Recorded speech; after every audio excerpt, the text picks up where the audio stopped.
हाँ, तो कल हमने समझा था कि एक त्रिभुज है, ठीक, ए बी और सी, इसका समानांतर एक लाइन है। इसका समानांतर लाइन कहाँ पर बनेगा? इस पर और इस पर। इसका समानांतर इस वाले और इस वाले पॉइंट पर, ठीक है ना। तो हमने एक लिया समानांतर रेखा बी सी का, इसको मान लेते हैं डी और ई।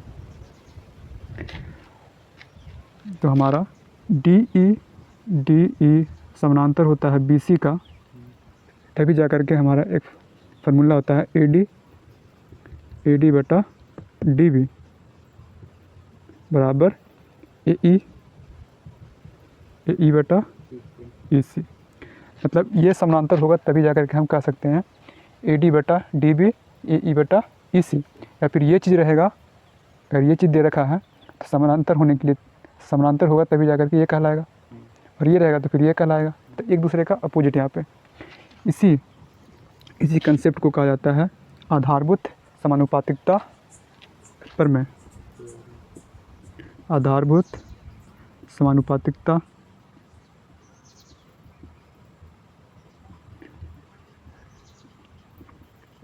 प्रमेय इंग्लिश में कहा जाता है बेसिक प्रोपोर्शनलिटी थ्योरम। और इसी पर हम लोग बनाते हैं 6.2। इसी पर बेस्ड है क्वेश्चन 6.2 का क्वेश्चन नंबर 1 का 1। देखो 6.2 का क्वेश्चन नंबर 1 का 1 और 2, देखो 2 फिगर दे रखा है, जिसमें से डी ई समानांतर है बी सी का, ठीक, क्वेश्चन में दे रखा है, और डी ई समानांतर है बी सी का। ये दोनों समानांतर है, ये दोनों रेखा आपस में समानांतर है। ए डी यानी यहाँ से यहाँ का length 1.5 centimetre, D B 3 centimetre, A E 1 centimetre, और यहाँ से ई और सी हमें ज्ञात करना है। इस वाले क्वेश्चन में ई डी हमें ज्ञात करना है, जबकि डी बी हमारा 7.2 centimetre, A E 1.8 centimetre, E C 5.4 centimetre, ठीक। इस वाले फिगर में यहाँ का लेंथ, यहाँ से यहाँ तक का लंबाई कितना है वो निकालना है, और इस वाले फिगर में यहाँ से यहाँ तक का लंबाई कितना है सो निकालना है। देखो क्वेश्चन में दे रखा ना कि डी ई समानांतर है बी सी का, मतलब एक त्रिभुज में जब समानांतर है ये, तो हम लिख सकते हैं ना ए डी बटा डी बी बराबर होता है ए ई बटा ई सी का। हाँ, ए डी बटा में डी बी ए ई बटा ई सी कब होगा? जब डी ई समानांतर होगा बी सी का। ये होगा तभी चीज़ हम ये लिख सकते हैं। अगर ये है तो फिर ये लिख सकते हैं, कोई दिक्कत नहीं। मतलब कि इसका अनुपात जो है इक्वल होना चाहिए, इसका और इसका, इस वाले भुजा पूरा का और इस वाले का। देखो तो ए डी हमारे पास कितना है? A D 1.5 D B 3 centimetre है बराबर ए ई 1 सेंटीमीटर, और बट्टा में ई सी हमें ज्ञात करना है। कोई दिक्कत? क्या करो, यहाँ से सोल्व कर दो। तो सेंटीमीटर यहाँ से ख़त्म हो गया, ये हो गया, उड़ गया ना, यहाँ पे 0, 15 दूना 30, 1/2, और इधर है 1/1 सेंटीमीटर, और बटा में ई सी, और तिरछा मल्टीप्लाई कर दें तो तिरछा मल्टीप्लाई करने पर ई सी बराबर 2 सेंटीमीटर। कोई दिक्कत? यही चीज़ हमें निकालना था। इसी निकल गया। कब निकला? जब ये समानांतर रहेगा तब। अगर ये नहीं रहता समानांतर फिर नहीं निकल पाता। ये चीज़ लिख ही नहीं पाते, फिर लिख नहीं सकते। चलो क्वेश्चन नंबर 2 बना के दिखाओ फिर। और फिगर दूसरा को बनाते हैं फिर। देखो इसमें भी दे रखा है डी ई समानांतर है बी सी का, तो सेम चीज़ हो जाएगा, डी ई समानांतर बी सी। तब आधारभूत समानुपातिकता प्रमेय से हमारा ए डी बटा डी बी और बराबर ए ई बटा ई सी। तो हमारे पास वैल्यू पुट कर दो यहाँ पे।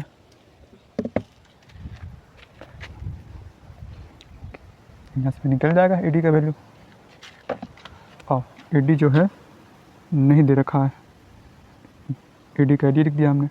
डी बी हमारे पास है 7.2 सेंटीमीटर और ए ई 1.8 सेंटीमीटर, 5.4 सेंटीमीटर। काट छट कर लो, उड़ गया नीचे वाला ऊपर जाएगा ना। हाँ, 8 दूनी 36, 18 तिया 54 और 3 मल्टीप्लाई कर लो तो 3AD बराबर 7.2 सेंटीमीटर। और AD का वैल्यू निकल गया हमारे पास 7.2 सेंटीमीटर और बटा में 3 कितना हो गया? 3 कम, अच्छा 3 दूना 6, 3 चौका 12। AD का वैल्यू निकल गया 2.4 सेंटीमीटर। ये चीज़ निकालना था।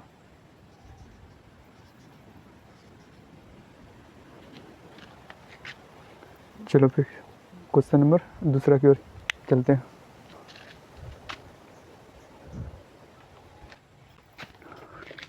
क्वेश्चन दूसरा देखो, किसी एक त्रिभुज है पी क्यू आर की भुजाओं पी क्यू और पी आर पर क्रमशः बिंदु ई और एफ स्थित है। ठीक, निम्नलिखित में से प्रत्येक स्थिति के लिए बताइए कि क्या ई एफ समानांतर है क्यू आर का, बताना है हमको। देखो क्वेश्चन नंबर दूसरा, एक त्रिभुज है, बना लो P Q R, P Q R, P Q R, हाँ पी क्यू और पी आर पर, पी क्यू और पी आर पर बिंदु स्थित है ई और एफ, ई और एफ कहीं पर बना लो इसको, ई और एफ। ठीक, फिर कह रहा है कि बताइए कि ई एफ समानांतर है क्यू आर का। हाँ, चेक करके बताना है ई एफ समानांतर है क्यू आर का है या नहीं। जबकि क्वेश्चन नंबर 1 में दे रखा है, देखो पी ई यहाँ से यहाँ तक का वैल्यू 3.9 सेंटीमीटर, ई क्यू और ई क्यू दे रखा है 3 सेंटीमीटर, पी एफ हमारा 3.6 और एफ आर 2.4 सेंटीमीटर और 3.9 सेंटीमीटर। चेक करके बताना है कि समानांतर है या नहीं। बोलो कैसे चेक करेगा? हाँ, पी ई बटा ई क्यू और पी एफ बटा एफ आर दोनों का वैल्यू हाँ सेम आ जाएगा, मतलब कि इसका अनुपात इक्वल आ जाएगा। तो हम कह देंगे कि ई एफ समानांतर है क्यू आर का। और 3.9 बटा 3 बराबर 3.6 बटा 2.4। काट छट कर लेते हैं यहाँ पे। उड़ गया 12 दूना 24, 12 तिहाई 36 और कट रहा है क्या कुछ? 3 कम 3, 3 तिहाई 9, कोई दिक्कत? हाँ 1.3 बटा में 1 बच गया और इधर यहाँ पे 3 और बटा में 2। बता दोनों तरफ इक्वल है, सेम आना चाहिए। मतलब कि इधर अगर 4 बटा 3 है तो इधर भी 4 बटा 3 आना चाहिए। तब हम कहेंगे कि ई एफ समानांतर हो जाएगा क्यू आर का। लेकिन यहाँ पे सेम नहीं आ रहा है, तो हम क्या लिखेंगे कि ई एफ समानांतर क्यू आर का नहीं है। ठीक है, डॉट ऐसे ना लिख देंगे बराबर में। दिया है हमारे पास एक त्रिभुज पी क्यू आर जिसमें पी ई का वैल्यू, ई क्यू का वैल्यू, पी एफ का वैल्यू और एफ आर का वैल्यू, सारा वैल्यू दे रखा है। हमें क्या निकालना है? हमें चेक करना है कि ई एफ समानांतर क्यू आर का है या नहीं है। कैसे चेक करेंगे? तो आधारभूत समानुपातिकता प्रमेय से हमने चेक करके देखा। हमने ये बटा ये इक्वल टू इतना बटा इतना, तो इसका अनुपात हमने देखा तो 1.3 बटा 1 और 3 बटा 2, यानी कि आपस में दोनों बराबर नहीं है। तो बराबर नहीं है तो लिख देंगे लास्ट में अतः ई एफ जो है क्यू आर का समानांतर नहीं है। हमारा आंसर हो गया। अब चलते हैं क्वेश्चन नंबर दूसरा का दूसरा देखो, क्वेश्चन नंबर दूसरा का दूसरा हमारे पास दिया है पी क्यू आर, जिसमें से हमारा पी ई का value 4 centimetre, E Q 4.5 centimetre, P F 8 centimetre और एफ आर का वैल्यू 9 सेंटीमीटर है। ठीक है, हमें क्या ज्ञात करना है, हमें क्या चेक करना है, ई एफ समानांतर क्यू आर का है या नहीं। कब होगा, जब इसका अनुपात जो है सेम सेम होगा। ठीक, तो तब पी ई बटा ई क्यू बराबर पी एफ बटा एफ आर से। आधारभूत समानुपातिकता प्रमेय से, बेसिक प्रोपोर्शनलिटी थ्योरम से हमने देखा, तो पी ई का वैल्यू 4 और पुट कर दो वैल्यू 4 बटा 4.5 बराबर 8 बटा 9। इसको सॉल्व करने पर हमारे पास 2 बटा 1 2 बटा 1, यानी कि दोनों का अनुपात सेम सेम है, इक्वल है। तो हम लिख देंगे कि अतः ई एफ समानांतर है, ई एफ समानांतर है क्यू आर का हो गया आंसर। ठीक है ना, समझो। चलो फिर चलते हैं क्वेश्चन नंबर दूसरा का तीसरा में। इसको भी उसी टाइप से चेक करना है।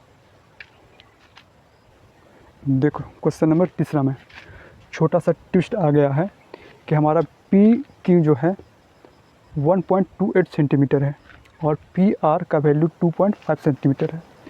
ट्विस्ट कैसा, तो हमारे पास दिया रहता था इतना का वैल्यू, इतना का वैल्यू, इतना का वैल्यू और इतना का वैल्यू, यह दिया रहता था। लेकिन हमें दे रखा है यहाँ से यहाँ का वैल्यू और यहाँ से यहाँ का वैल्यू। हमें ज़रूरत क्या है, इतना बटा इतना, इतना बटा इतना। ठीक, ये तो वैल्यू दे ही ना रखा है, तो कैसे निकालेंगे फिर। देखो हमने सोचा कि यहाँ से यहाँ तक का तो वैल्यू दे रखा है और यहाँ से यहाँ तक का वैल्यू भी दे रखा है और यहाँ से यहाँ तक का वैल्यू दिया है, पी ई का वैल्यू दे रखा है और पी एफ का वैल्यू दे रखा है। तो ऐसे करते हैं कि पूरा में से इतना में से मतलब इतना का वैल्यू दिया है 1.28 सेंटीमीटर और 0.18 सेंटीमीटर घटा देंगे तो इतना वैल्यू निकल जाएगा। समझ रहा, मतलब कि पूरा सीढ़ी दिया हुआ है 1.28 और हमें चाहिए सिर्फ इतना, और जबकि इतना दे रखा है तो पूरा में से इतना घटा देंगे, ये निकल जाएगा हमारा। देखो पी क्यू प्लस, देखो P E plus E Q या फिर क्यू ई बराबर पी क्यू लिख सकते हैं। इसको दो भाग में तोड़ा गया है, पूरा का इतना प्लस इतना लिख सकते हैं, जबकि इतना का वैल्यू पी ई का वैल्यू दिया हुआ है 0.18 प्लस ई क्यू हमें निकालना है, तभी तो निकल पाएगा ना, तभी तो चेक कर पाएंगे हम लोग कि ये समानांतर है कि नहीं है। सो और पी क्यू का वैल्यू यहाँ से यहाँ तक का वैल्यू 1.28 सेंटीमीटर। तो ई क्यू हमारे पास निकल कितना आ जाएगा, बोलो। 1.28 में से 0.18 माइनस कर देंगे। देखो ना, इधर प्लस में उधर जाएगा तो माइनस में। तो हमारे पास कितना हो जाएगा, 8 में से 8 गया 0, 2 में से 1 गया 1 पॉइंट और यहाँ पे 1, यानी कि हमारा ई क्यू का वैल्यू 1.10 हो गया। उसी तरह से हमें एफ आर का वैल्यू निकालना पड़ेगा। पूरा का वैल्यू दे रखा है 2.56 में से 0.36 को माइनस कर देंगे तो हमारे पास एफ आर का वैल्यू निकल जाएगा। और 0, 5 में से 3 गया 2 और 2, यानी कि 2.20 सेंटीमीटर। अब तो चेक कर सकते हैं। हाँ, ये चीज़ रफ में उतारना, रफ में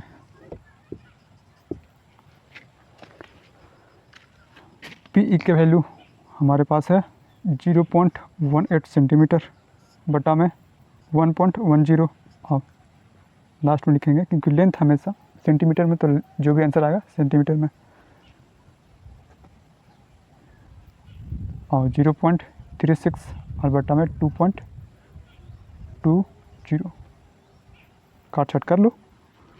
और 18 दूना 36, 18 दूना 36, देखो दुगना है, जस्ट इसका दुगना यानी कि हमारे पास 0.1 और यहाँ पे 0.2 इधर हमने काट छाट किया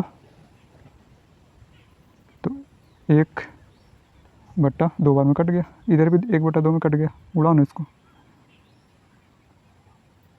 और काटेगा, काट लो 1/1, यानी कि हमारे पास 1/1 बराबर 1/1, यानी हमारे पास समानुपातिकता, आधारभूत समानुपातिकता प्रमेय से चेक किया हमने तो 1/1 इसका अनुपात जो है सेम है।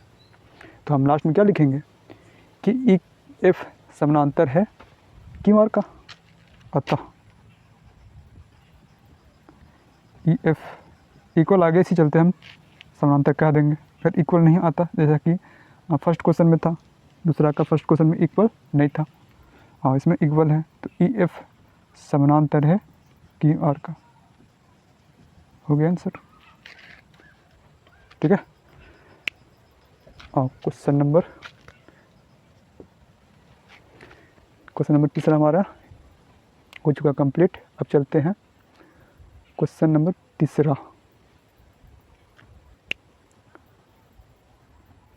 देखो क्वेश्चन नंबर तीसरा हमारे पास है कि आकृति 6.18 में देखना है। ठीक, कह रहा है यदि इसमें एल एम समानांतर है सी बी का और एल एन समानांतर है सी डी का, तो सिद्ध कीजिए कि ए एम बटा ए बी बराबर होता है ए एन बटा ए डी का। ठीक है ना, और हमें क्वेश्चन में दे रखा है एक त्रिभुज जिसमें से हाँ एल एम समानांतर है बी सी का और एल एन समानांतर है डी सी का, मतलब ये समानांतर है इसका और ये समानांतर है इसका। हमें प्रूव करना है ए एम बटा ए बी बराबर होता है ए एन बटा ए डी का। मुझे ये चीज़ प्रूव करके दिखाना है। कैसे प्रूव करेंगे, देखो थोड़ा सा ना इसको उलट देते हैं ताकि समझने में आसानी हो, कुछ इस टाइप से। और ये है तुम्हारा, इस टाइप से हो गया, यहाँ पे ए और यहाँ पे डी और यहाँ पे सी और यहाँ पे बी। ठीक, और ये समानांतर है, अच्छा यहाँ पे एन और एल। ठीक बा, और फिर यहाँ पे इसका समानांतर है एम और एल का, ये समानांतर इसका और ये वाला इसका। देखो कैसे प्रूव करेंगे इसमें, ए एम बटा ए बी बराबर ए एन बटा ए डी। देखो हमने देखा कि क्वेश्चन में जो है एल एन समानांतर है सी डी का और एल एम समानांतर है सी बी का, यानी कि हम एक ये त्रिभुज लेंगे और एक ये त्रिभुज लेंगे, यानी कि ए सी डी। ठीक, उसके बाद लेंगे ए सी बी। देखो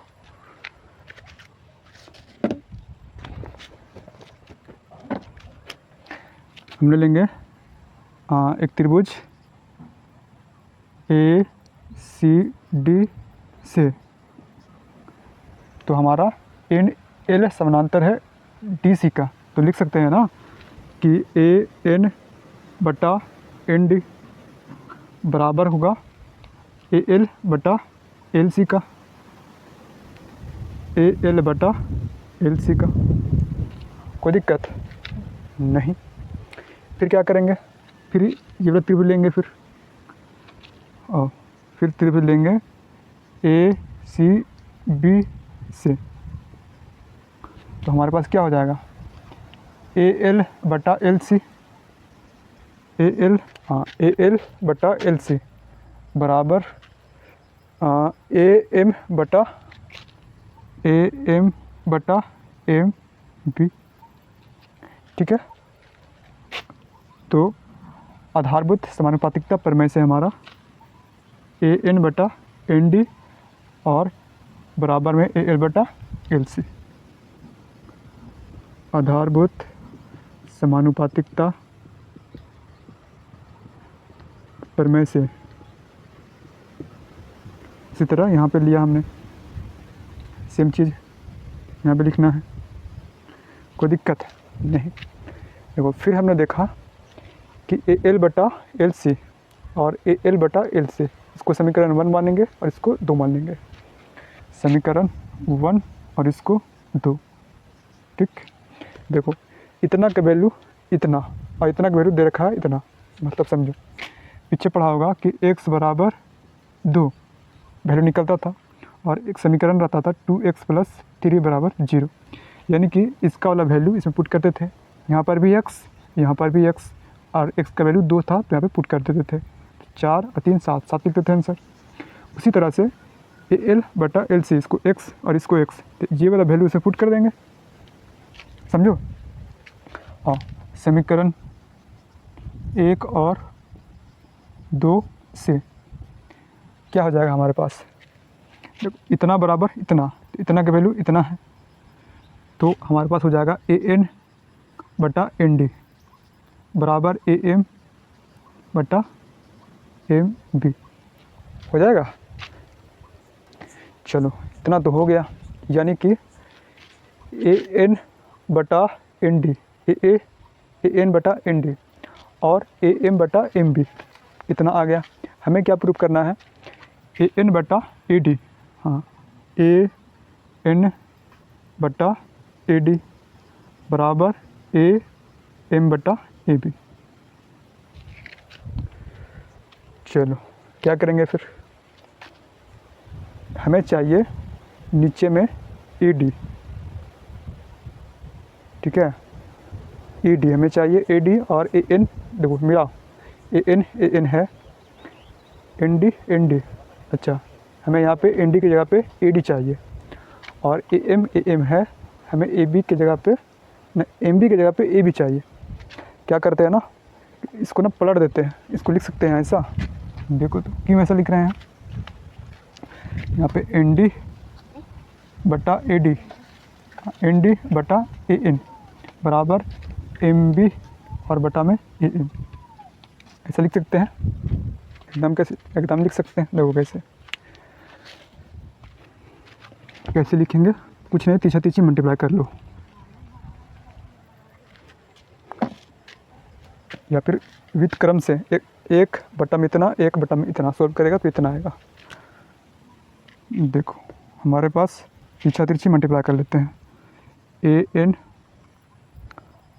देखो तीछा तिरछी मल्टीप्लाई करने पर AN इंटू MB बराबर AM इंटू में ND, कोई दिक्कत नहीं।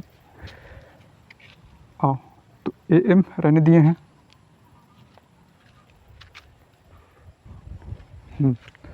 तो यहाँ पे ND और इसको गुना में है, इधर लाएंगे तो ये चीज़ बटा में, तो यहाँ पे क्या हो जाएगा AN, ये हट गया, देखो MB और ये गुना में इधर आएगा तो भागा ने AM,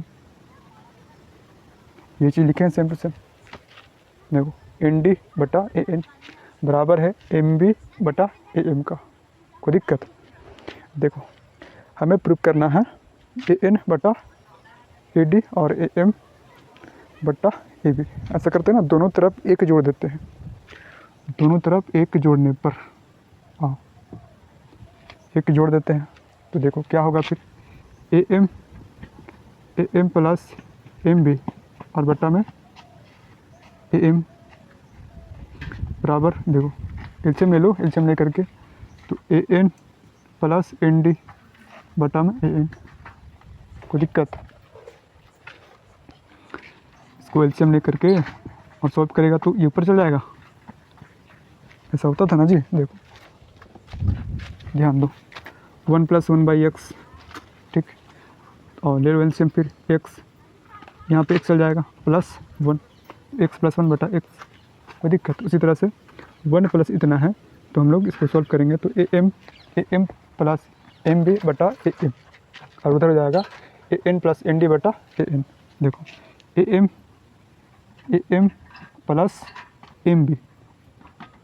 प्लस MB पूरा है ना हमारे पास, इतना प्लस इतना बराबर इतना लिख सकते हैं, AM प्लस MB तो इसको लिख सकते हैं ए बी और बटा नीचे ए एम।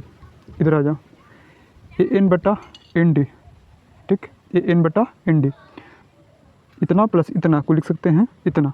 तो हमारे पास है A N plus N D है, तो इसके जगह पे हम लोग लिख सकते हैं ए डी बटा ए एन। कोई दिक्कत है? देखो हमें क्या प्रूफ करना था, ए एन बटा ए डी, अच्छा ए एन ए डी, अच्छा उल्टा सीधा है, तो जैसे इसमें किया था ना उसी तरह से इसको फिर वहीं से सुधार लो।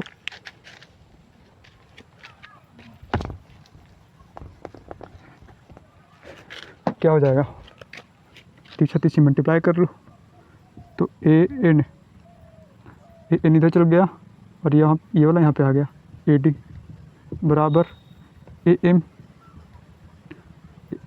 एम और ये वाला नीचे हो गया ए बी। यहाँ पे ए था ना, हमारे पास प्रूफ हो गया। देखा कैसे हमने प्रूफ किया?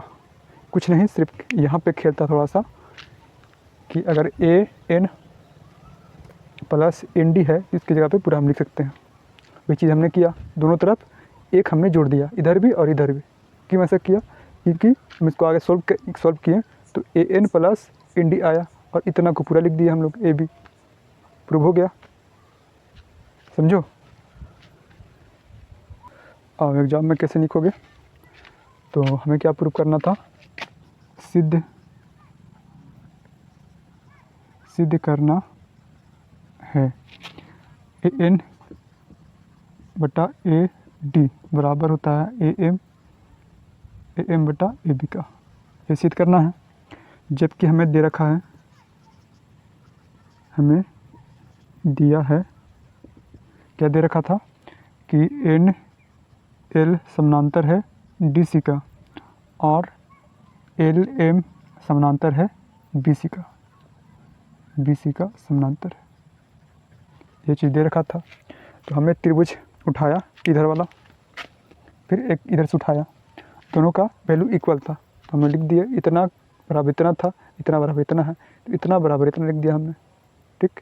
फिर हमने इसको उलट दिया, उलट कर हमने एक जोड़ दिया, इसमें एक जोड़ने पर हमारे पास इतना प्लस इतना, इतना प्लस इतना आया यहाँ पे, और इतना प्लस इतना को लिख दिया ए बी, यहाँ से यहाँ तक, यहाँ से यहाँ तक ए बी और यहाँ से यहाँ तक ए डी। फिर उसके बाद उलट दिया हमने, हमारे पास सिद्ध हो गया। तो यहाँ पर लिखना ना कि दोनों तरफ एक जोड़ने पर हमें प्राप्त हुआ, दोनों तरफ एक जोड़ने पर हमें प्राप्त हुआ, क्या प्राप्त हुआ, तो ए एन बटा ए डी बराबर ए एम बटा ए बी। हो गया सिद्ध, ठीक है। क्वेश्चन नंबर 4 की ओर चलते हैं। चलो क्वेश्चन नंबर 4 देखो, फिर बहुत ही इजी क्वेश्चन है। क्वेश्चन नंबर 4 कर रहा है आकृति 6.19 देखना है। ये आकृति हमारे पास है, इसमें है ना कि डी ई समानांतर है ए सी का और डी एफ समानांतर है ए ई का, ठीक। सिद्ध करना है बी एफ बटा एफ ई बराबर होता है बी ई बटा ई सी का, ठीक। कैसे प्रूव करेंगे भाई, आओ देखो, एक हमारे पास फिगर है 6.19, इसमें लिखना है कि ये जो है इसका समानांतर है, ठीक, और ये जो रेखा है इसका समानांतर है। कोई दिक्कत, हमें प्रूव करके दिखाना है कि बी एफ यानी कि बी एफ बटा एफ ई, ठीक है, बराबर होता है बी ई बटा ई सी का, ठीक। हमारे पास जो दे रखा है ना वो चीज़ पहले लिख लेंगे हमें, और हमें सिद्ध करना है, हमें सिद्ध करना है, क्या करना है, ये चीज़ हमें प्रूव करके दिखाना है। हमें दिया है, क्या दे रखा है, तो डी एफ समानांतर है किसका, ए ई का, और क्या दे रखा है, जो चीज़ दे रखा है ना उसको भी लिख लेते हैं। और हमारे पास है डी ई समानांतर है ए सी का। ठीक, देखो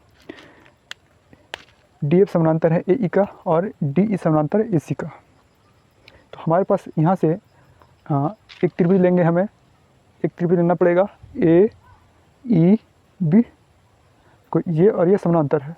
तो हमारे पास त्रिभुज बन गया एक बी ए ई। फिर एक बन गया हमारे पास कि डी ई समानांतर है ए सी का, डी ई समानांतर है ए सी का, यानी कि एक त्रिभुज और लेना पड़ेगा बी ए सी या फिर ए बी सी। कोई दिक्कत नहीं। देखो तो त्रिभुज बी ए ई से बी ए ई से, जिसमें हमारा डी एफ समानांतर है ए ई का। तो जब समानांतर है तो जब डी एफ समानांतर है ए ई का तो आधारभूत समानुपातिकता प्रमेय से क्या हो जाएगा हमारा, इतना बटा इतना बराबर इतना बटा इतना। देखो ना, इसको बाहर निकालो, इस टाइप से निकलेगा। यहाँ पे बनेगा बी, यहाँ पे डी और यहाँ पे ए और यहाँ पे एफ है और यहाँ पे ई, इसी टाइप से निकलेगा। जब ये दोनों आपस में समानांतर है, समानांतर रहता है तो क्या लिखते हैं फिर, आधारभूत समानुपातिकता प्रमेय से इतना बटा इतना बराबर इतना बटा इतना। और तो हम लोग लिखेंगे बी एफ बटा में एफ ई बराबर पी डी बटा में डी ए। कोई दिक्कत है? फिर आप त्रिभुज और ले लेते हैं ए बी सी से। तो ए बी सी से यहाँ पे है ई और ए और यहाँ पे ए, अच्छा ये और ये है ना, चलो यहाँ पे डी है, फिर यहाँ पे सी और यहाँ पे बी। त्रिभुज ए बी सी से तो क्या हो जाएगा, ए बी सी से इतना इतना बटा इतना बराबर इतना बटा इतना, और बी ई बटा ई सी बराबर बी डी बटा डी ए से। कोई दिक्कत नहीं। इसको मानेंगे अपन समीकरण 1 और इसको 2। समीकरण 1 और 2 से हमने देखा, देखो बी डी बटा डी ए, बी डी बटा डी ए सेम है। तो समीकरण 1 और 2 से तो हमारे पास क्या हो जाएगा फिर, बी एफ बटा एफ ई बराबर, देखो ये दोनों बराबर है तो ये दोनों भी बराबर होगा। तो बी ई बटा ई सी हमें क्या प्रूफ करना था, अच्छा ये प्रूफ करना था। देखो बी एफ बटा एफ ई बराबर बी ई बटा ई सी, हो गया सिद्ध। अतः सिद्ध हुआ, अतः सिद्ध हुआ, हो गया आंसर। कितना इजी था।